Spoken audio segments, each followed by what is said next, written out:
Adobong kangkong for dinner. Let's go! Iwain natin. Yan. Sibuyas. Maghiwa tayo ng sibuyas. Pork cubes. Hugasan natin. After natin lutuin. Yan. Prepare natin yung kawali. Mantika. Sibuyas. After isa yung sibuyas, ilagay na yung kangkong. Magic sarap.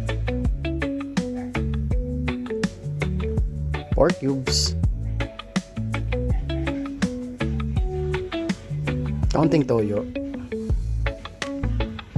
Yan, simpleng luto lang sa ating mga tahanan. Yan. Isang pirasong kalamansi.